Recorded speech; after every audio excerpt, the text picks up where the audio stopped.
that despite the fact that Donald Trump has cratered, Republican, their brand has cratered, the Democratic brand has not recovered, and it's because what are you talking about? What is the Democratic approval rating? Come on, be honest, brother. Come on, what's the Democratic approval rating and what's Donald Trump's? Hey everyone, welcome back to NERC News. You know those moments when the noise is deafening, but one person still stands tall. That's Donald Trump right now. While the media keeps pushing stories about his downfall, it's actually the Democrats who are showing cracks and scrambling to keep it together. Republicans are rigging the rules right now so that they can steal a couple of extra seats going into the 2026 midterms. But that has nothing to do with what Democrats need to do in terms of rebuilding trust with the public. And I think the opportunity is there for them to do that, and the urgency to do that is right now. Let me just correct one issue. Donald Trump is not cratered. If anybody's cratered, the Democratic Party, 33% in the Wall Street Journal poll. There's another one where they're at 19%. Trump at worst is in the mid-40s. The Republican brand is in a lot stronger position than the Democratic brand. That's number one. Number two, you're absolutely right about the Republicans or the voters who only vote for Trump. I'm not sure they consider themselves to be members of either party. And it is imperative that the Republicans convert them into regular vote time and again. So I would say, honestly, Jessica, this is project number one for the Republican Party for the midterms, is you have to make an argument. If you like Donald Trump and you turned out for Donald Trump, if the Democrats win in November, it's all going to go away. All the progress that you're for is going to stop if Democrats win the election. That's probably the best argument they have. And the only person who can really make it is Trump himself, and I suspect he's going to have his shoulder to the wheel for the midterm. And Jessica, let me just say, I would love if Donald Trump said, if you like Donald Trump, vote for Republicans next year. Scott, please tell your friends at the NRSC and NRCC to tell them to say that, please. All right, Scott, Joel. I'm sure they will, but I gotta ask. Do you admit that the Democrats have at best 33 and probable more like 19% approval rating? Do you admit you've seen the polling, or you didn't see it before you came on? I saw the polling, and I'd be concerned that Democrats still have a plus 5% chance in ballot choice next year, even with that polling. So I'd be really concerned. You know what's funny? The media keeps pushing this storyline about Republicans collapsing, yet it's the Democrats whose numbers are quietly slipping. Scott Jennings has been calling it out, practically laughing at what looks more like a media illusion than reality. And that's why we're here, to cut through the spin and keep you up to speed on the real story.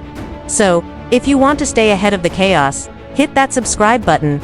Your support keeps us digging for the truth and making sure you never miss a beat in this wild political arena. Alright, stage set, let's get into the numbers. Because at the end of the day, it's the hard facts that matter, not the headlines. And trust me, Scott Jennings isn't laughing just for the sake of it. The last hour who said something similar, in that this is all about distraction, because there are these unpopular legislation and other things. What do you say to that?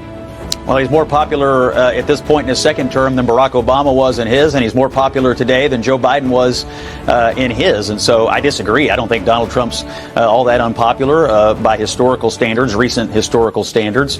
And at the same time, I don't agree that his agenda is unpopular. I think the big, beautiful bill is going to help people all over the country, and it invested in ICE agents so that we can continue to crack down on the immigration problem. I think Democrats here are squealing because a Republican president is showing up in blue cities, places that have been run for decades by Democrats, that are overrun with violent crime and overrun with illegal immigration, and they've done nothing about it. And even worse, they have encouraged it with soft on crime local policies. And so the real issue here is political. It's just that Democrats are being exposed as being crappy at running big cities, and Donald Trump is showing up to show the people there, hey, it doesn't have to be this way. And oh, by the way, if we bring down the rates of violence and the rates of illegal immigration, that'll be a great thing. Jennings isn't just laughing for the fun of it, he's got the numbers to back it up. Despite the media's non-stop narrative of collapse, Donald Trump's approval rating is holding steady in the mid-40s, which is far from the disaster some want you to believe. Meanwhile, Democrats are the ones facing grim results, with certain polls showing their approval sinking as low as 19%, and even more reputable sources like the Wall Street Journal placing them at just 33%.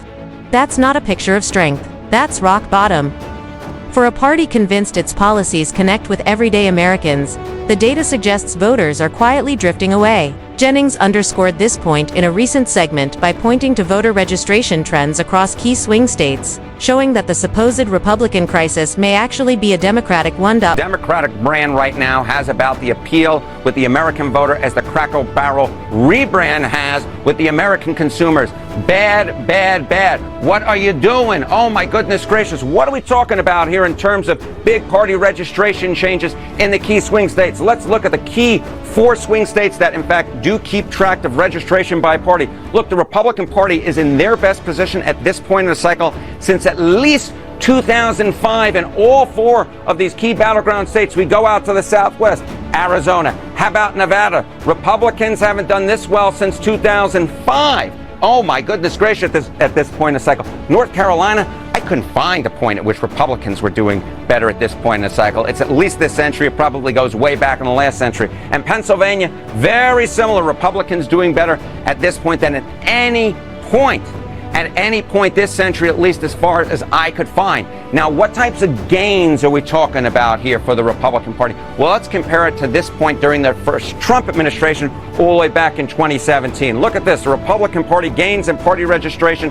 compared to this point back in 2017 during the Trump first administration. In Arizona, you got a Republican gain of 3 points. Okay, how about Nevada? Up the hill we go, even though we're sticking in the Southwest, a gain of 6 points. How about, again, we come to the East Coast, North Carolina, a gain of 8 points for the Republicans. And in the Keystone State, in the Commonwealth of Pennsylvania, again, we're talking about a gain of 8 points. My goodness gracious, for Republicans, they are converting old former Democrats to their side of the ledger, as well as picking up new voters, registering new voters, and it absolutely paid off for them back in the 20s. States like Arizona, Nevada, North Carolina, and Pennsylvania. Republicans have seen noticeable gains in voter registration over the past few years, signaling that many voters are rethinking where they stand. These aren't just any states, they're battlegrounds, and even small shifts here carry major weight for upcoming elections. Arizona Republicans are up about 3 percentage points since Trump's first term. Nevada shows a 6-point spike, and both North Carolina and Pennsylvania have jumped by 8 points each, moves that reshape the political chessboard in real time.